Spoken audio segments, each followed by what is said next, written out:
Hi folks, welcome to another weekend podcast of the Lotus Eaters. I'm joined by Hugo, and we're going to be talking about Matt Hancock and how he loves the Fourth Industrial Revolution. And I'm going to accuse Matt Hancock of loving the Great Reset as well, even though I don't have necessarily direct proof of that. But I think I can connect the two, and I expect Hugo to go hard at me for doing so.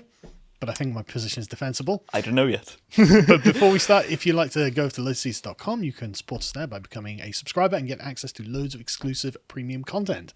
Anyway, so in 2017, Matt Hancock gave an address to the all-party parliamentary group on the Fourth Industrial Revolution's autumn reception. Now, the Fourth Industrial Revolution is a term coined by Klaus Schwab, the founder of the World Economic Forum and the primary proponent of the Great Reset. And this is a book he released in 2017, I believe it was, and this is being done in reception of that book. Mm-hmm.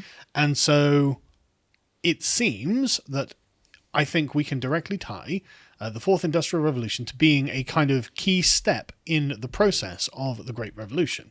Now, I haven't read his book, but you have, so am I correct in assuming that? I haven't actually read his book, The Fourth Industrial Revolution, but I have read The Great Reset. You read the and so in The Great Reset, he talks about the Fourth Industrial Revolution as well. It's actually a part of The Great Reset. If you go to the intelligence source of the World Economic Forum, strategic intelligence, that's what it's called. You've got this kind of network of topics that are linked with each other, and so if you go to the Great Reset, and the Fourth Industrial Revolution is part of that, or a big portion of what it actually is. Other things are I don't quite remember what the other things are, but this is an important component of it. Yeah. So that's a very long-winded way of saying that I was right. Thank you. But the point is, Klaus Schwab is pretty single-minded on his goal of an administrative world system. And well, I'm not saying whether that's right or wrong, although personally I do think that's wrong. But I'm not saying that Klaus Schwab is a bad person for wanting this, but I am saying that this is a very particular kind of system that doesn't leave much in the way for things that I do value, such as personal autonomy and property ownership, individual freedoms, things like this, especially as they began their pitch with "You'll own nothing and you'll be happy." Okay, communist. But anyway, like the 10 takeaways from 2030 or something. Yeah. 1, you'll own nothing and you'll be happy. Yeah. Okay. Good job. Yeah, exactly. And then him saying, well, the COVID-19 is a great opportunity for a great reset. And then we see the massive transfer of wealth away from small businesses and into the hands of mega corporations. It seems that something is in progress, right? It doesn't seem unreasonable to say that everything they want to happen is happening. Yep. So it's also worth mentioning that this is what they say that they would like to happen, but it's not what is going to happen, because these people and the way they see the world is misguided in the least. That's what I would say about it. And if you more charity from you there. if you don't perceive reality correctly, you're going to be bad at predicting what's going to happen. So if they want to make change in the world in some ways by reacting to what they think is happening in the world and how the world works, it's not necessarily a given that it's going to play out that way, because if the world works in different ways, they're not omnipotent. They're not gods. Exactly. And in fact, this is actually one of my primary arguments against this kind of centralization of power. Yep. The more power that you have, Yep. the more your mistakes have wider echoes throughout society. Yeah. This is the perfect argument for the decentralization of power and ultimately for individual sovereignty. But anyway, you can ignore reality, but you can't ignore the consequences of that reality. A lot of people are not fans of Ayn Rand, but you can't refute that. And that was her, wasn't it? Yeah, that was her. Yeah. Rand, yeah. I'm not a big fan of Ayn Rand either, but she's got very good points at times, and this is one of them. The smallest minority is the individual. Is another one of those pithy phrases of hers that it's like, well, I mean, that's true. You can't refute that. People say that in mocking her, but that's true. It's actually very insightful as well, because they're always talking about minorities. It's like, okay, well, I'm a minority of me. But anyway. So Matt Hancock gives this address, and I'm going to read a few bits from it. I'm not going to read all of it because it was quite long and boring, obviously. as if we expected charisma from Matt Hancock. He says, I applaud the creation of the APPG on the Fourth Industrial Revolution, which surely is one of the greatest challenges we face as a nation and as a world. The nature of the technologies is materially different to what has come before. In the past, we've thought of consumption as one-off and capital investment as additive, yet put resources into the networks that now connect half the world or into AI, and the effects are exponential. The reason that the cost of storing and transmitting information has fallen perhaps faster than any time since the invention of the printing press. That time it transformed the world, democratized knowledge, and brought down the whole feudal system of government. This time it's just got started. I mean, he's right. That's a correct assessment, but I can't help but feel that he's talking against his own project here. But anyway, and the nature of the new technologies is that the changes we're experiencing today are probably the slowest changes we'll see over the rest of our lifetimes. So very much in line with John Kerry's view, this is going to happen very, very quickly. And I think he's talking about the general progression of technology, and that's very fair, and I agree with him in that. Well, I think he's right as well, but he's not just, I think, talking about the technology, because he's talking about the world consequences of the technology. I mean, that was what the previous sentence was. Yeah, but you can't connect it to Biden's administration when he was talking about it in 2017. Like, well, no, I think you can, because it is part of the same movement that's happening. And I think that John Kerry saying, no, we're all going to move very quickly. I think they've been rushing this forward. And that's why they're saying, oh, COVID's a great opportunity for us to enact our plan. And we're not going to have this opportunity again. So I think that this does build on the idea that, look, they're going to kind of rush this revolution through. But I think this is a bit different, because I think what he means is that there's going to be changes in the technological world and in the world we experience around us, and these changes are going to happen by themselves naturally, the way that society and the economy works. And I don't think he means by this that they will or anyone will going to enact that change, right? I agree. I think that what they aim to do is to kind of steer that change towards where they would like to it to be. But what yeah, he's I'm saying not saying that they're going to be responsible for the change. Yep. But they all have the same view that there is going to be change, and they want to direct it, as you say, and they definitely see COVID as an opportunity for this. And Matt Hancock has been one of the primary voices about COVID and lockdowns in the UK, obviously being so deeply involved in the UK government. And so this is why I'm so concerned about all of this, because if he's on board with the Fourth Industrial Revolution, if he happens to be endorsing the ideas of Klaus Schwab, which it sounds, I mean, him, at least in one aspect that he is, and if this is a component of a wider plan, then, I mean, maybe Matt Hancock is just a useful idiot and doesn't know anything about it.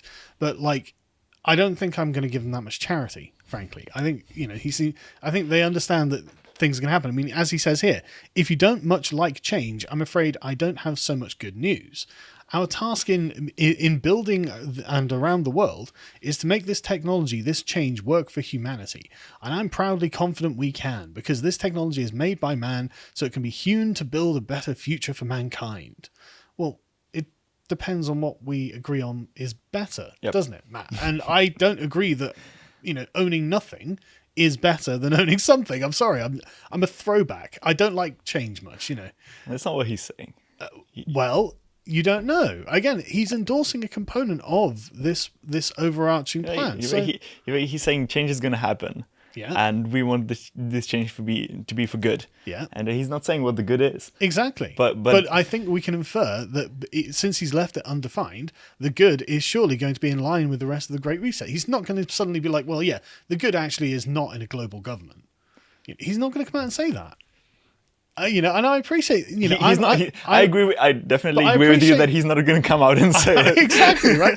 But I appreciate that I'm making an inference here, but I don't think it's an unreasonable one, given the context in which we're talking, given the fact he's endorsing a component of the Great Reset and that he has a view of what is best for mankind.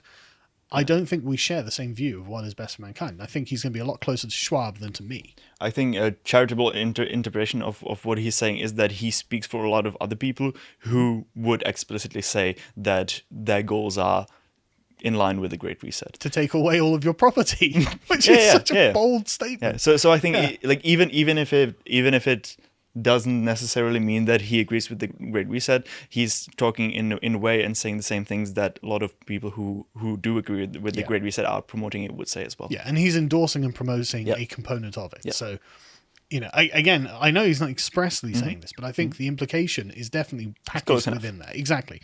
And at the end of the day, if this was something in my personal life that, was something that I was suspicious of, I certainly would just choose the opposite. I would choose against it, just on the grounds of there is enough for me to be suspicious about here.